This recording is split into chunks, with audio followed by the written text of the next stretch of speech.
बिस्मिल्लाहिर्रहमानिर्रहीम। अस्सलाम वालेकुम। आपका दोस्त सलमान हैदर। दुआ है उस परवरदिगार से कि उसने आपको और आपके अहले खाना को अपनी हिफ्ज़ो अमान में रखा हुआ। कोई टीजर नहीं, सारी की सारी खबरें आम हैं। सबसे पहले यह खबर सुन लें कि लोटों का पीछा करने इमरान खान आज ज़िमनी हलकों में, दो हलकों के अंदर आज अपनी धुआंधार तकरीर करने जा रहे हैं। जिस तरह की कंपेन नजर आ रही है उससे वाज़ेह तौर पर यह इशारे कि हर हाल में जीत पाकिस्तान तहरीक इंसाफ का मुकद्दर है।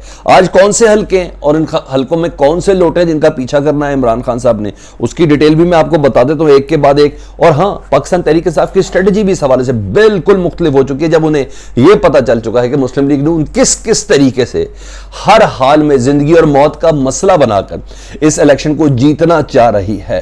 उस मौके पर पाकिस्तान तहरीक इंसाफ ने भी मुकम्मल ताकत के साथ इस इलेक्शन में उतरने का फैसला कर लिया है।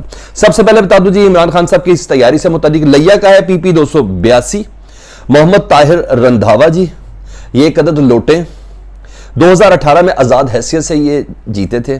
उसके बाद पाकिस्तान तहरीक इंसाफ पे ये शामिल हो गए थे और इस वक्त मुस्लिम लीग नून के ये कैंडिडेट हैं और पाकिस्तान तहरीक इंसाफ के कैंडिडेट हैं कैसर अब्बास साहब। जी हाँ, 2018 में ये सेकंड विनर थे, ठीक है, हार गए थे। आजाद हैसियत से लड़ने वाले मोहम्मद ताहिर रंधावा उस वक्त जीते थे।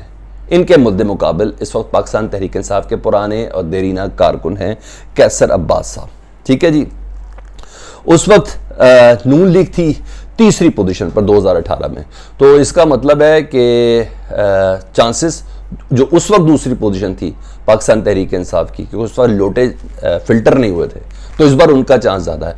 अगर ताकतें अपने इस्तेमाल हो गई तो इट्स एन अदर थिंग, जिसका भी चांस बहुत कम लग रहा है, जिस तरीके से आगे मैं आपको स्ट्रेटेजी बताने जा रहा हूं। तो अदरवाइज पाकिस्तान तहरीक इंसाफ की जीत इस हल्के में यकीनी है। लोगों को बहुत हद तक मार्फत हो चुकी। कल लोधरा में मैंने देख लिया है, बक्कर में देख लिया है, तारीख बता रही है जी। मेरे मकामी रिपोर्टर से बात हुई कि तारीख में लोधरा में और मुजफ्फरगढ़ में इस तरह जलसा नहीं हुआ, इतना बड़ा कॉम्पैक्ट जलसा नहीं हुआ। लोग सुन भी रहे थे, समझ भी रहे थे, नारों के जवाब भी दे रहे थे। और इमरान खान साहब का ये तुर्रा है कि इस बारी उनकी तकरीरों का जो जोश और जज्बा, जो पॉइंट है ना, वो भी बहुत ज्यादा, जिसे कहते हैं ना, फोकस्ड है और अवाम उसको कैरी कर रही है, ड्रैग नहीं कर रहे इमरान खान साहब। और बिल्कुल उनको पता है कि मैंने इस इलेक्शन को किस तरह इसकी कंपेन को करना है। बड़ी मिच्योर किस्म की कंपेन जारी। दूसरा हल्का जी बखर PP 90 जी, सैयद अकबर नवानी साहब जी, पहले आजाद हैसियत से ये जीते थे, फिर पाकिस्तान तहरीक इंसाफ में शामिल हो गए और फिर लोटे होके इलेक्शन कमीशन से DC हुए जी, मोहम्मद अकबर नवानी साहब।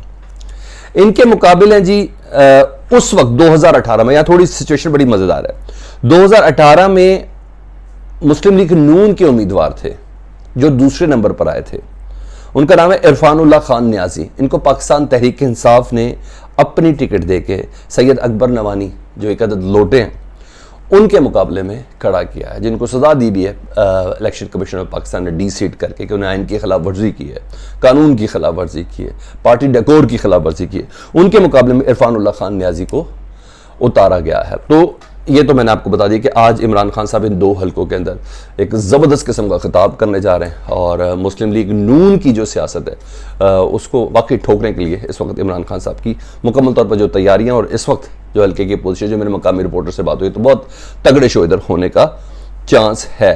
बखर को अगर मैं मुजफ्फरगढ़ को देख लूँ, अगर मैं लोधरा को देख लूँ, तो जनूबी पंजाब की सियासत इमरान खान साहब ने ग्रिप करते हुए नजर आ रहे हैं। मजीद जी अब स्ट्रेटेजी सुन लें।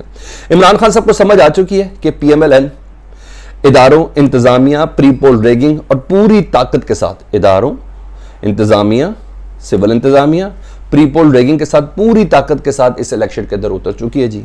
इसी वजह से इस्तीफे भी आपने देख लिए होंगे, एयाज सादिक की शक्ल में, सलमान रफीक की शक्ल में, लगारी साहब की शक्ल में, खुद मैंने आपको बता दिया कि मियां मोहम्मद नवाज शरीफ साहब भी आजकल में को खिताब कर सकते हैं जी, उनकी शक्ल में मुकम्मल तौर पर इन हो चुके हैं। तो पाकिस्तान तहरीक इंसाफ को जीत की फिक्र तो है नहीं, जीत की तरफ से वो मुतमईन है। उन्होंने धांधली का रास्ता रोकना है।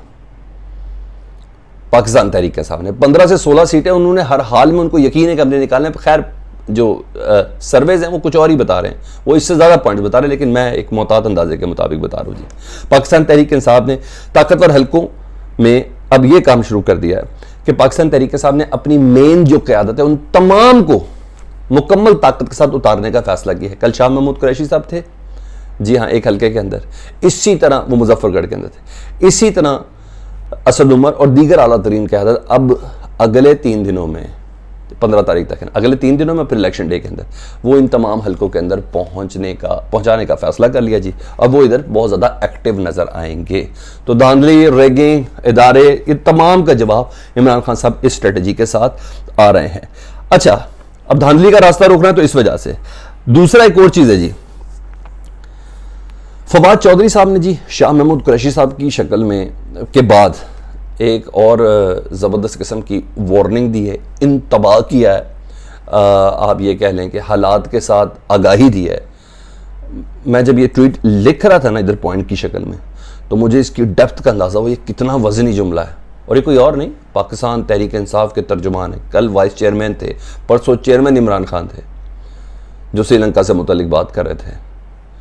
कल शाह महमूद कुरैशी ने बात की ईद डे के ऊपर, आज फवाद चौधरी साहब क्या कह रहे हैं जी। और मैं इसको सियासी धमकी नहीं समझता, ये ज़मीनी हक़ाइक़ हैं जो बताए जा रहे हैं, मैं इसको सियासी धमकी नहीं समझता, ठीक है। ये कोई, मैंने फिर बोला कि जमशेद दस्ती लेवल के कोई MP ये बातें नहीं कर रहा, ये आपने ध्यान में रखना है।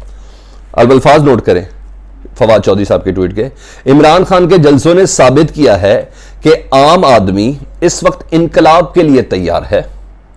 ज़िमनी इंतखाब में इंडिपेंडेंट सर्वे तहरीक इंसाफ की कामयाबी की पेशगोई कर रहे हैं।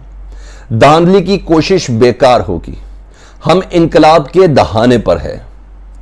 मुक़्तदर कुव्वतों ने फैसला करना है कि यह इनकलाब वोट से आना है या श्रीलंका की तर्ज पर। Loud and clear message Pakistan Tehreek Insaf नाम लिए बगैर देते हुए नजर आ रही है, ठीक है जी। ये वही मुक़्तदर हल्के हैं जिनसे मुतल्लिक कल इमरान खान जलसे में कह रहे थे कि जिनके पास ताकत थी वो चोरी को बुरा नहीं जानते हैं। तो ये एक स्टेप आगे जाई जा रही है पाकिस्तान तहरीक इंसाफ। तो मैं कहा ये आपकी गोश गुजार कर दूँ, ये जानना आपका बहुत ज़रूरी था। आखिर में मैं ज़रा चीन के वज़ीर ख़ारजा ने किस मौके पर शहबाज शरीफ साहब से कोई बात की है वो भी मैंने आपको बताना। ज़रा पहले ज़रा उधर आ जाऊँ जी, MQM के जी MNA जी वज़ीर भी रहे हैं अमीनुल हक साहब। सोशल मीडिया की खबरों के बाद थोड़ा उनको होश आया, उन्होंने कहा कराची डूब रहा है, हम किसके पास जाएं। ये MQM कह रही है, मुस्लिम लीग नून की और मौजूदा मरकज़ में इत्तहादी और सिंध में पीपल्स पार्टी की इत्तहादी, उनके MNA कह रहे हैं कराची डूब रहा है, हम किसके पास जाएं। ये हुकूमत में शामिल MQM दुआइयां दे रही है। इसका जवाब अब हम बताऊं क्या दे रहे हैं, आप उन्हीं के पास जाएं जिनकी फ़ोन कॉल के ऊपर आपने ये इत्तेहाद ज्वाइन किया था, आप उन्हीं के पास जाएं। सवाल का जवाब अवाम दे रही है MQM से। तो इन सवाल और इन जवाब से लग रहा है कि MQM की सियासत ना बंद गली में जा चुकी है। सी हाँ, बंद गली को पीछे से बंद कैसे करना है ये थोड़ा वक्त दरकार होगा, क्योंकि अमीनुल हक जैसा बंदा जो मिनिस्टर भी हो, मरकज़ में असम्बली के अंदर भी बैठा हो, जिनकी पार्टी का सरबराह ये कहता हो कि इस बार कॉल कोई नहीं आई, वो ये कह रहा है कि हम किसके पास अपनी दुहाई लेके जाएं, कराची डूब रहा है। तो लोग कह रहे हैं उनके पास जाएं जिनके कहने पे आपने इस इत्तेहाद को ज्वाइन किया था। इशारा बहुत वाज़ेह है। अब आ जाऊँ उस अहम तरीन और एक और ख़बर की जानिब। मैंने कि सियासी सिनेरियो सारा मैं आपके साथ करूँ तो बाकी चीज़ें और आपके सामने क्लियर कर देता हूँ जी। चीन के वज़ीर ख़ारजा वांग जी G20 के इजलास से उन्होंने खिताब किया, अटेंड किया। उसके बाद अमरीकी वज़ीर ख़ारजा से उनकी 2 घंटे मुलाकात हुई जी। और मुलाकात के बाद उन्होंने एक बड़ी ज़बरदस्त किस्म की स्टेटमेंट दी है। उन्होंने कहा एशियाई ममालिक को आलमी ताकतों के हाथों मोहरों के तौर पर इस्तेमाल नहीं होना चाहिए। ये चीन कह रहा है कि एशियाई ममालिक को आलमी ताकतों के हाथों में मोहरे के तौर पर इस्तेमाल नहीं होना चाहिए। अच्छा, ये किस बिना पर कह रहा है? क्या इंडिया आलमी ताकतों के मोहरे के तौर पर इस्तेमाल हो रहा है? नहीं, इंडिपेंडेंट पॉलिसी लेके चल रहा है। रूस से अपनी दलेरी से असला भी ले रहा है अमेरिका के मना करने के बावजूद, तेल भी ले रहा है उन्हीं की करेंसी में अमेरिका के मना करने के बावजूद, गैस भी ले रहा है अमेरिका के मना करने के बावजूद। तो कौन है जी और तगड़ा मुल्क कौन सा है? न्यूक्लियर कंट्री है जी पाकिस्तान, और दूसरा है श्रीलंका। श्रीलंका का आपने हाल देख लिया है, तो चीन क्या है किसको रहा है? श्रीलंका की तो आपने हालत देख ली, दुनिया के उन चंद ममालिक में से जिसमें चीन की सबसे ज़्यादा इन्वेस्टमेंट है श्रीलंका के अंदर। यह आपने ज़हन के अंदर रखना है। तो चीन दरअसल ये पाकिस्तान को कह रहा है जी कि आप आलमी ताकतों के हवाले से एक मोहरे के तौर पर इस्तेमाल ना हो। क्योंकि किस तरह इस्तेमाल हुआ, इमरान साहब रूस गए, चीन की अमेरिका की तरफ से डिक्टेशन आई, इमरान खान ने एब्सोल्युटली नॉट कहा, नई बात मानी, डोनाल्ड लू की धमकी सामने आई, ये मैं मोहरे बता रहा हूँ जी। फिर रजीम चेंज हुआ, मौजूदा हुकूमत को चीन इस वक्त मोहरा समझ रही है। यही वजह है कि उन्हें सीरियस नहीं लिया जाता। चीन के अंदर आर्मी चीफ गए हैं किस्तें $2.3 बिलियन की रिलीज़ करवाने के लिए। कोई इसके अलावा मैं कोई टेबल स्टोरी नहीं दे रहा, पाकिस्तान के अलावा चीन किसी से मुखातिब नहीं है कि प्लीज़ मोहरा नहीं बनो। अच्छी खासी मेहनत की थी, आयरन ब्रदर बने थे, किस चक्कर में फंस गए हो। IMF तुम्हें शरायत दे रहा है कि चीन से पैसे नहीं लेने। IMF तुम्हें शरायत दे रहा है कि CPEC के मंसूबों की डिटेल बताओ।